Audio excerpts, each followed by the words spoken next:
Ho ho buddies, welcome to Borderline Games. I am Gareth, and this is Raging Loop Episode 8. We just sat down here. I'm here with Hagrid in the chair that she likes to be in. And we've got the next night of the... what's this? The place called Yasunaga? No, that's a person.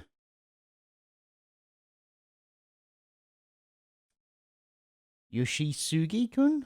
No. I don't know, whatever this village is called. I'm sure there's like a Yoshi in its name though, right? Anyway, we've had 2 people die already. We protected 1 person with the power of the spider, and now we're going to see if somebody else is going to die. You can tell it's been a couple of days since I last played this game, can't you? Alright, let's go. So when I came back to the dining hall, I found the students. Shiemi and Yoshisugi-kun, Yasunaga's little brother. Mieko had left. It's Poopman. I mean, Hassan. Poopman. What? The name still got a chance to spread. That aside, I had to find out what happened at today's feast. Recalling what Moki told me about this made this kinda hard. Sorry, but can I borrow Shiemi-chan? Wow, I sure am popular these days. Why, you just can't take a hint, can you? Oh yeah, I think they'd asked me to back off of Shiemi. Haru-chan, let's just help Mum. You say something too. It's probably something complicated. I'll be the one who breaks the plates. Haru-chan, you be the one who holds him back. Huh? Hey, what's going on? Oh, okay. Sorry about the commotion. Oh, sorry about the commotion. What did you tell Yasunaga-kun? We talked about today's feast. Things aren't looking good. Yeah, I figured it was something like that. Jigomoku-kun told me that Takumi-san revealed he's the snake. Oh yeah, that's right. He revealed that he was a snake, which is a dangerous thing to do. Apparently the snake can identify the wolves. Same with the Seeker. I think the Seeker in Werewolf, the game Werewolf, can identify which other people are werewolves. Uh-huh. He did. Are there any other snakes? Others? No, there's only one snake. The mountain gave 4 kinds of guardians. The snake could ask the mountain whether one of the participants was a wolf or not. The monkey was the only one of which there were 2. They had the power to know who the other monkey was. The crow could determine whether the person who was lynched the previous day was a wolf or not. And the spider could ask God to protect one of the other participants from the wolves' attacks.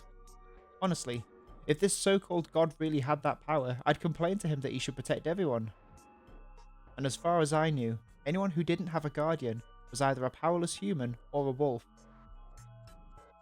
The humans could kill a person during the day, while the wolves could kill a person during the night. It was a battle for survival. The humans had to do everything to find and kill the wolves. If they couldn't find a single wolf during the feast, the whole event was completely meaningless. The wolves would simply crush the settlement. If you ignore the fact that it's murder, the fact that you didn't choose a wolf suspect today is pretty bad. It's a day wasted, isn't it? Yeah, that's what I told Yasukun. Then there's the fact that the snake outed himself. Uh-huh. It's pretty bad. She understood it well. We couldn't expect the help of the police or get in a forensic investigation. Not to mention we were up against supernatural monsters. As things were, the snake's power was the only way to find out who was a wolf or not. In other words, losing the snake would mean losing their most powerful weapon against the wolves. But he should be fine for today. The spider will protect Takumi Nichan. Hold on, we also know the spider. No. Yasukun suggested that whoever it is, keep it a secret so that the wolves don't find out. Sharp. Kanzoni Ji-chan agreed, and we went with that. Seems like the right move. It does. We probably should have done the same with the snake. They really should have. It was best to secretly gather info without revealing their guardians. Especially for the snake. He should have kept quiet and used his power to find out as much as reasonably possible before revealing himself. I knew it was difficult to figure out right away, but the fact that the snake, the most important role, was the first to be outed was really bad. From my perspective, Takumi-san had been so focused on protecting Yasumisu himself that he'd made a terrible mistake. He appeared calm, but I wouldn't have been surprised if he'd realised this and was actually pretty shaken. What do you think will happen? She asked like she already knew the answer. The spider was told to protect Takumi-san. The wolves obviously heard that. If they try to go for him, the spider will stop them, right? No idea how, though. Yeah, and with that they'd lose 1 day's worth of murders. Jemmy seemed to process this as a logic game too. If I were a wolf, I'd ignore Takumi-san and go for someone else. You think so too? Who do you think they'll go for? I don't know. I've no idea what the wolves are prioritizing. If they prefer the blood of women and children, they'll probably go for the younger people. Scary. Don't worry. You're not the youngest girl here. I'll kill you. It's fine. You're still the prettiest. I'll forgive you, though that still sounds pretty bad. Who knows what they'll do before killing me? I'm sure there were plenty of things they could conceive. Apparently there was another layer to the worst possible scenario. If they're not killing based on their preferences, then they'll kill someone whose death would shake the villagers. That'd be someone influential, or a player who's invaluable to the humans. That'd be Kanzo Ji-chan or Yasukun. That seemed likely.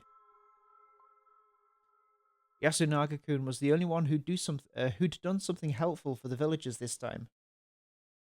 He seemed to be the leader of the high schoolers and had a good head on his shoulders. That's the one that said he was a snake. But his ideas required Kanzo Makishima's approval, which made it pretty clear he was a standout. Honestly, I'd expected him to take more initiative than he had, but the fact he considered the younger people's opinions showed real leadership skills. In any case, he wasn't someone the humans wanted to lose. Oh yeah. Did you decide who Takumi-san will investigate? Yeah, it's Kiyonosuke-san. It's Kiyonosuke-san. These are hard to say, guys. Huh?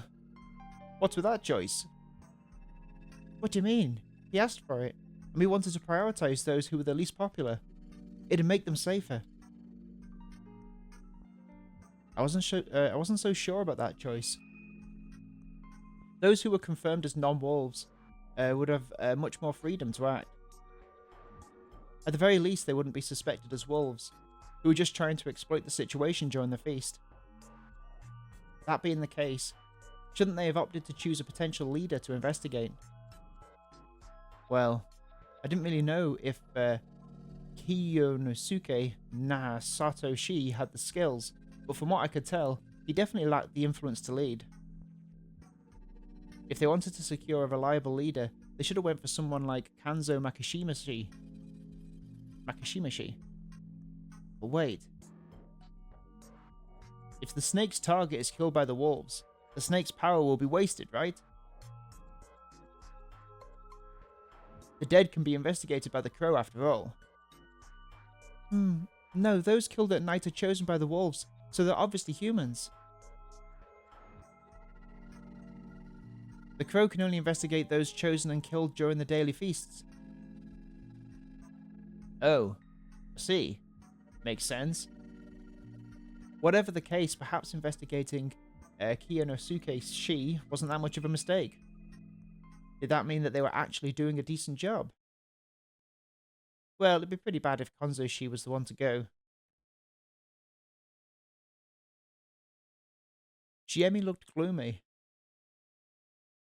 She and I probably felt that it wasn't a complete blunder, but still had a bad feeling about it. During the feast, everyone had to lock themselves somewhere all alone, around every sunset. It was called sheltering. Well, I could understand it considering the legends, but I'd still wondered why the students didn't go to school. It was a weekday. When I'd asked, they just told me why would we leave when it's so dangerous. The idea that they couldn't leave when the mist was here was so popular, it affected their daily lives. Also, the people at Kamafujiyoshi had to know that Kazamisu was covered in mist, right? Kazamisu, that's the name of the place. Considering the school, they probably had a few students to begin with. The non-presence of the 3 from Yasumisu would probably be a serious problem. I knew it was a settlement for the ostracized, but did they really neglect this place that badly? Looking at it from that angle, it was safe to assume that the local villages, Kamafujiyoshi included, actually concealed the feast of the Yomi Purge. I thought about that and similar things in the room 203 of the student dorm, the place I was given. Shiemi had given me some cup ramen and hot water. We chatted for a moment about being neighbours for a while, and then she returned to her room. Weird that we could be so casual about this, considering there was a chance we wouldn't meet again tomorrow. After dinner, I took a bath. The gas boiler was pretty damn old, so learning how to use it took a while. There were some working electrical outlets too, so I could charge my phone. I didn't have a wristwatch, so that was important. By the way, my room didn't have a kitchen. I was pretty sure the other rooms didn't either. From what I could tell, no one here actually cooked or ate at their own homes. They all relied on the dining hall to provide their meals. This settlement had not only a unique culture, but a way of life as well. I couldn't help but wonder how something like this began and survived into the modern era. It was an interesting subject to research, but for now, I had to worry about the fact that my life was in danger. Anyway, what were my options now? I wasn't part of the feast, but walking around at night was probably dangerous regardless. After all, I had memories of getting killed doing exactly that. From a logical standpoint, that was probably just a dream, but it had a quality to it that made it hard to believe that it was. I had to be careful until I was certain. Then again, I had a record of surviving by just not making any noise at night. Maybe I should have stayed awake and looked around. Also, Takumi-san had said that they were going to have someone keep watch at night, didn't he? Was he going to do it himself? Considering the snake's importance, he shouldn't be doing something so dangerous. Shit. They'd barely decided anything in the feast. I wasn't getting enough info either. I felt like I barely knew the basics. Talking during the feast meant giving info to the wolves. But if the humans kept too many things hidden, the wolves would end up knowing way more than them, and that was just dangerous. Still, there was a limit to what I could do in my situation. If I kept being the messenger I was today, I could create a huge imbalance of info myself. Not to mention I could be deemed suspicious and lose the residents' trust. Shit, what was I supposed to do here? Was it best for me to just stay quiet and wait for the feast to end? That wasn't like me at all. There was a mail slot on the door. I opened it up and looked outside. Everything was still covered in mist, so I couldn't see much. I could only see the handrail and the branches going in the hallway. But maybe I could see some intruder if I kept staring? Not likely. After all, this was the room at the end of the second floor. Haru-chan's and Shiemi's rooms were closer to the stairs, so I couldn't see anyone going to attack them. The only time I could see the monster coming would be when it was coming for me. Maybe keeping watch like this was the most important thing if I wanted to stay alive, but I found it hard to put my own life on the priority list.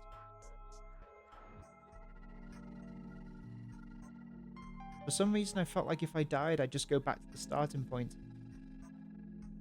Yeah, better not think that. Anyway, I had to stay awake. I still had many things to worry and think about.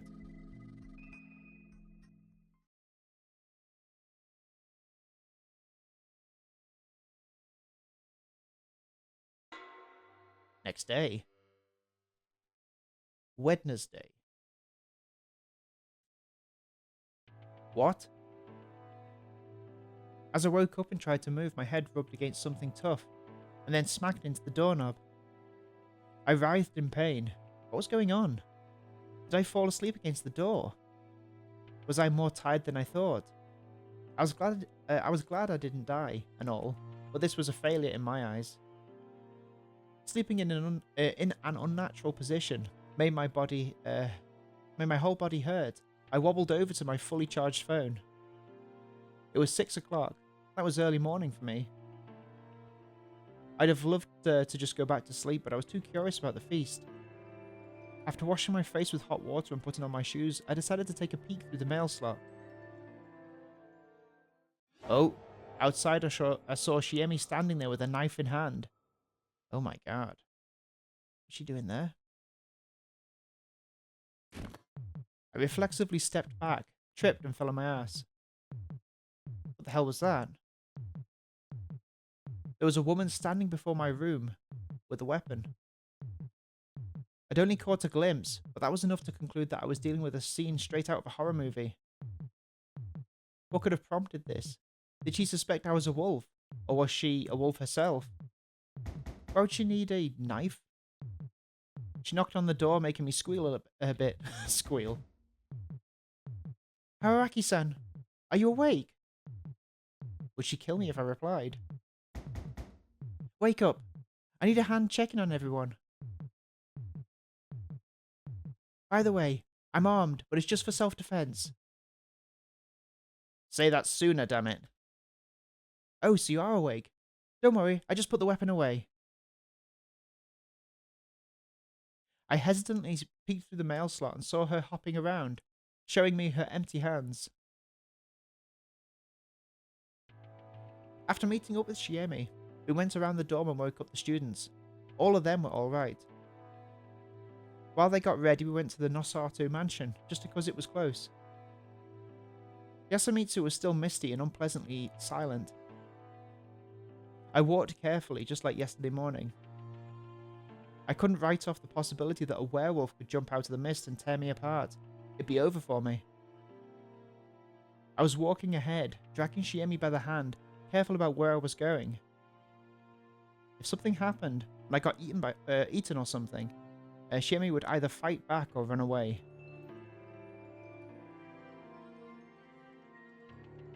Is someone there?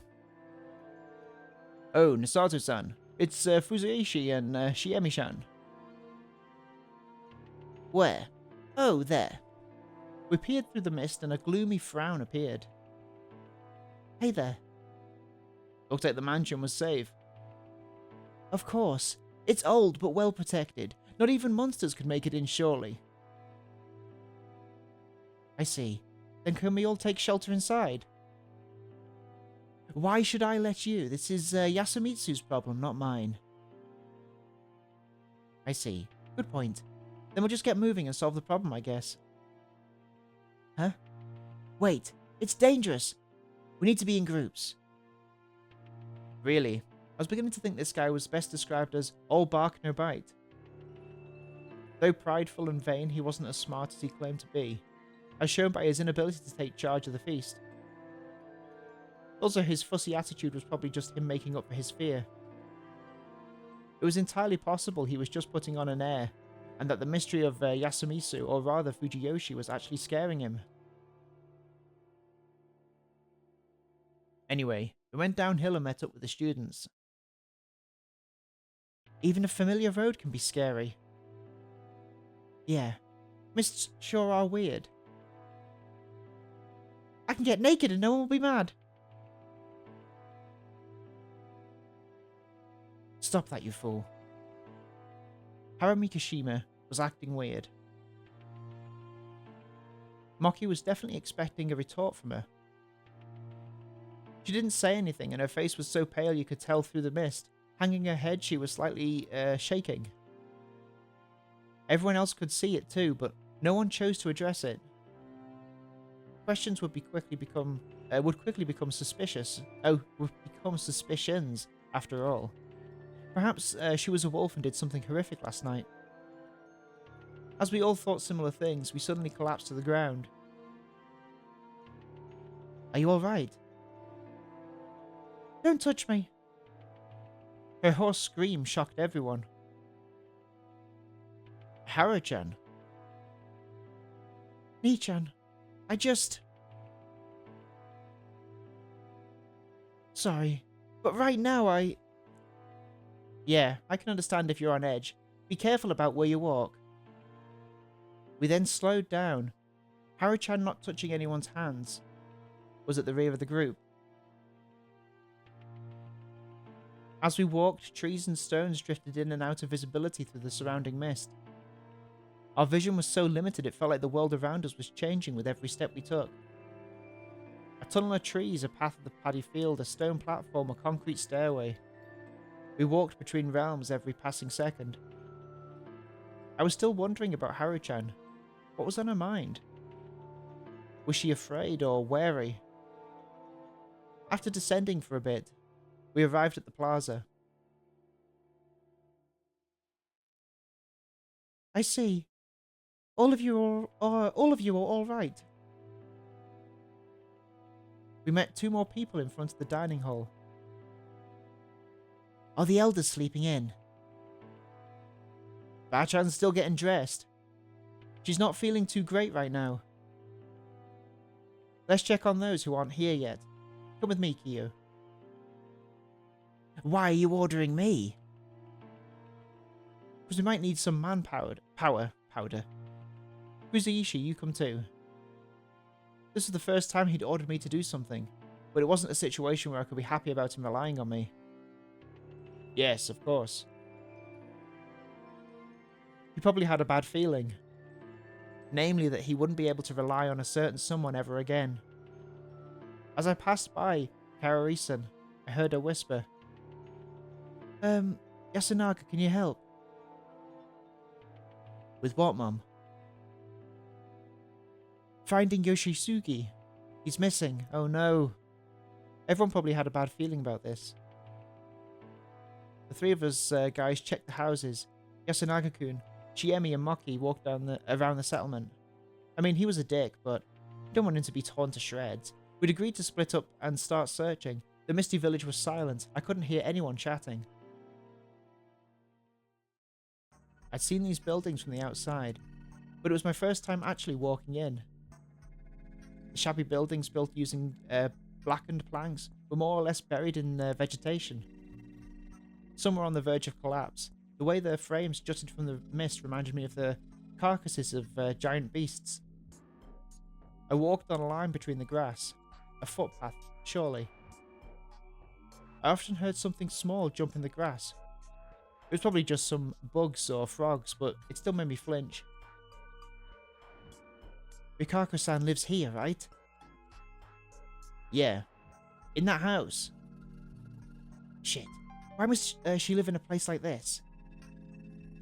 If you don't know, there's no way we would.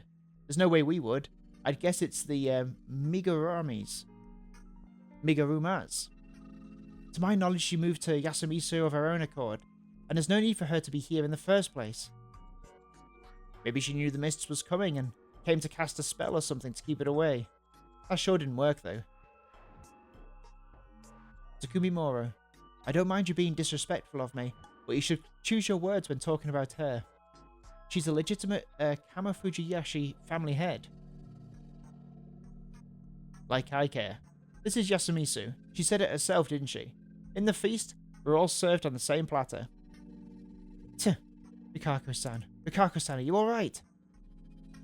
Apparently Takumi-san didn't like the Yumatsu family, or the four head families in general. Now that I thought about it though, she wasn't as disliked as Kyonosuke-shi. The villagers in general weren't fond of Rikako Uematsu. It seemed like a pretty obvious outcome though. Yasumatsu was the settlement of the ostracized.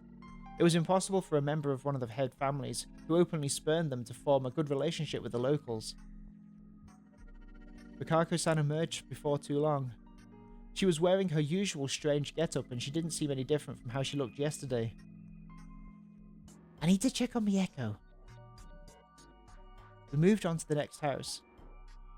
It felt like Rikako-san was urging me, so I woke the girl up. Mieko-chan, it's morning. Well, I couldn't imagine Rikako-san raising her voice while the other two probably didn't feel like they had to get involved with the girl. After a few calls, she finally came out, still half asleep. Ah! Mieko, I'm glad you're all right. Kiyo, take them to the dining hall. Come with me, Rikako-san. Watch your step. Yes. She was apparently trying to get my attention, so I turned around and said yes. I'm sorry. Her sudden apology left me completely confused. She then departed alongside the other two, leaving me alone with Takumi-san. Are you sure we should go on without Kyonosuke-san? He'd be useless anyway. I only brought him along in case it was the Uematsu's mock priestess that died. But now I know who got killed. It could still be the old wolf guy, right? Shut up. If old man Kanzo was around, he'd have woken up earlier than anyone and searched the length of Yasumisa 3 times by now. Oh, so we think that he's actually dead. Weird that that's who we theorized. Maybe it was Shieme? Sorry. His house is over there. I followed him in silence. I couldn't think of anything to say. The fact the door was unlocked made it clear that something wasn't right. The moment I opened it, my nostrils were assaulted by a smell I'd experienced just yesterday. The reek of a fresh corpse. Damn it. Damn it. Damn it! Unlike Takumi-san, who was looking away and cursing, I did my best to burn the scene I witnessed into my memory. Why? I felt like to avert my eyes would be disrespectful, I guess, and chided myself for wanting to look away. The body was much more intact than Mamiya-san and Hashimoto-san's. That made it much easier to become painfully aware of the fact that this was a human, an intelligent life form, who was with us yesterday like it was no big deal. There was one problem though. The part of the body that used to be the head was completely destroyed. There was no part of the head left untouched. It was that thorough. It was obvious the result of relentless, heavy, blunt attacks. Everything above the neck was just a strange, flat mass of shattered skull fragments and white and red organic matter. Compared to it, everything else was largely unharmed. The old-looking clothing and the unexpectedly robust chest for someone his age were all the proof needed to know that this was the body of Kanzo Makishimishi. We'll clean it up. What else? Please, wait a bit. What are you gonna do? Find out as much as I can. Since we had no idea when we could get out of here, protecting the scene of the crime had an official investigation. For an official investigation meant we had to leave this body to rot here, and we just couldn't do that.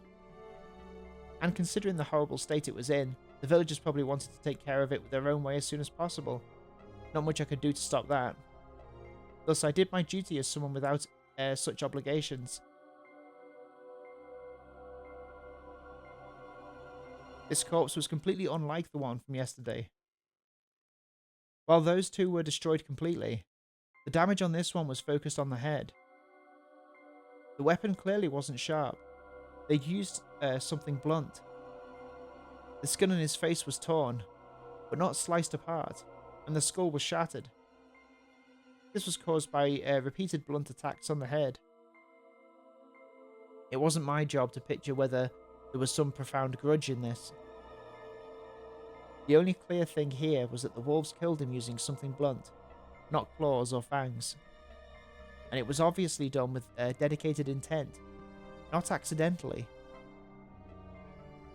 At the very least, the entity that made the corpse wasn't the same as the one that made the ones from yesterday. It made sense if you separated them and assumed that yesterday's was the corruption and today's was the wolves.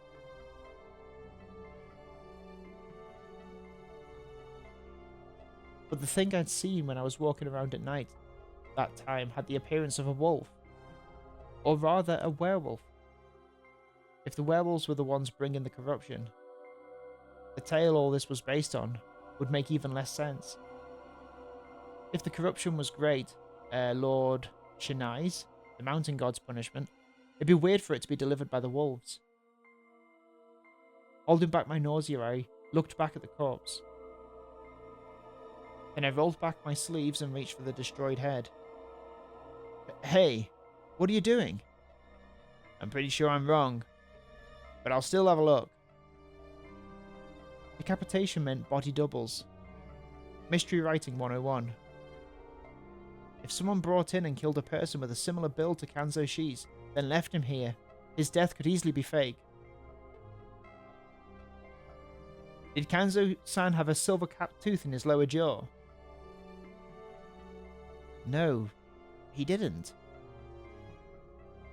His voice was strangely forced. I looked at him and realized he was kinda pale.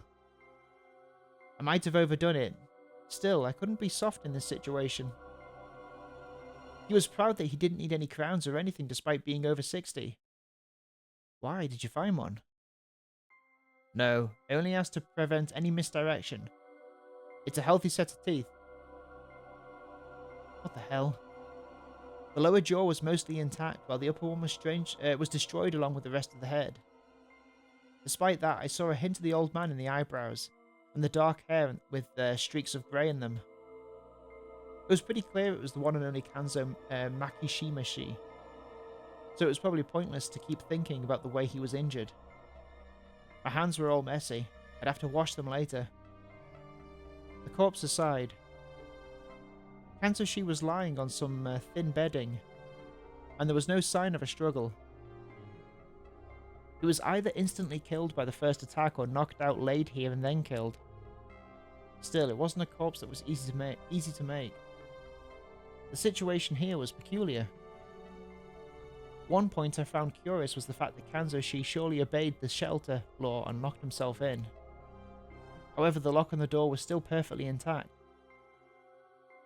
So logically speaking, Kanzo-shi had opened the door and let the culprit in.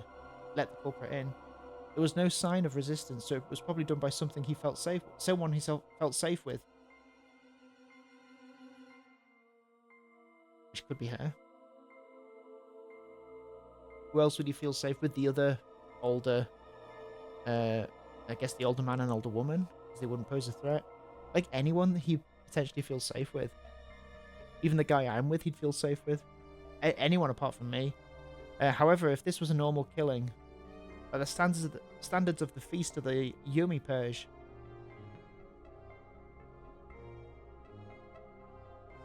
then this was definitely made possible by something unnatural. Back to the situation at hand. The futon and everything around it were bloody.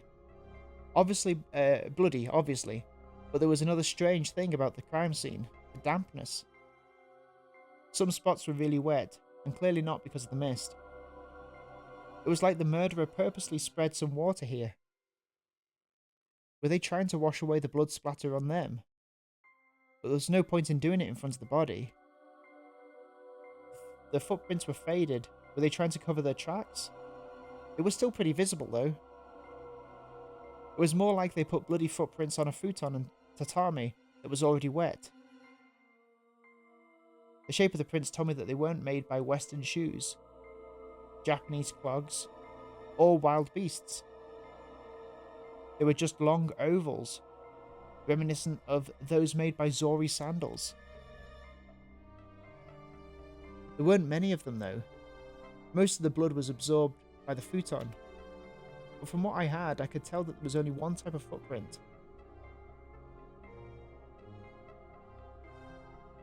Find out anything? Nothing special. Thought so. You don't specialize in this, do you? Sadly, no. All I knew was that the culprit was a very dangerous human. As I washed my hands, Takumi-san removed the sliding door and put Kanzo-san's remains on it. He covered his destroyed face with a nearby hand towel and prepared to carry it. Hang on. Start again, Gareth. He covered his destroyed face with a nearby hand towel and prepared to carry his face. Oh, I see. Yeah, the body. You take the other side. Got it. We lifted it up and yeah, this was definitely a job for two people. We went out into the mist. We're throwing him into the Saranaga. That's what Bar-chan would want. Because he'll be corrupted if we don't. Yeah. A voice devoid of life. I couldn't call out to him. Pushing him any further was dangerous. I could tell by the air about him. Oh, it's my fault. Why? Because I messed up in the feast. That was entirely possible. This proved he was aware of it himself. I would have said that, but it felt wrong. I don't know much, but I think you were trying to do your best. What's the point if I mess up like this? Then you need to make up for it. I think you'll have to be the one who leads Yasumisu now. I can't. Well, I couldn't either. I was just an outsider, so I had no idea how to console him. Feeling powerless, we approached the dining hall. We passed by here and go straight to the graveyard. Tai Yamawaki-san had come out too. She in the midst of a prayer. Kiori Arobi-san was standing next to her. She looked completely out of it. Mikako Uematsu was covering Maiki's eyes and looking straight at me. Haru-chan, Kanzo-san's actual granddaughter, was watching her grandfather's corpse with an intense expression. Uh-oh. It probably wasn't good to make any assumptions here, but I couldn't help it. I felt like her expression was full not of unbearable sorrow, but of anger, hatred, and disgust. I'd never seen them have a nice chat, so I wouldn't have been surprised if they didn't see eye to eye. But still, I'd have liked it if she made a different expression. If only for this moment. I could only think that because I was an outsider who didn't know shit. It wasn't good to make assumptions. Shit. Why was I in this position? Just how much could I even learn in my position? But as it turned out, I was still underestimating the situation. We can't find Yoshikun anywhere. We met Shiemi on the way to the graveyard. She and the two high school guys were still searching, but the mist made it extremely difficult. We told her we'd join once we buried Kanzo-san and picked up our pace. The graveyard wasn't that far away. Yasumisu wasn't very big. It only felt like it. It only felt like it because of the mists, or the load. I've completely forgotten about him. He was all right too, huh? I had no idea why, but he was looking at us, clapping and laughing. That meant that Yoshisugi Aribakun was the only one we hadn't seen yet. I was told that there'd be only one. The wolves were supposed to kill only one person per night. Not saying a word, I hurried to finish the job. That led to us finding him early. Yoshisugi-kun was on the shortest path to the cliff, in the grass of the graveyard. Though Takumi-san had only noticed him by chance. That was how deep in the grass he was, and how many pieces of him there were. It reeked of death too, but it was mixed with the smell of trampled grass and a strange beastly odour. Maybe not all the blood around here was his. Unlike Kanzo-san, he left clear proof of a tough battle and intense pain. Oh my god.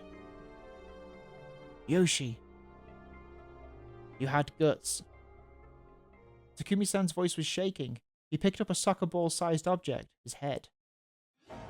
Half-eaten and basically a shadow of what it used to be, it clenched its teeth, even in death. Can I?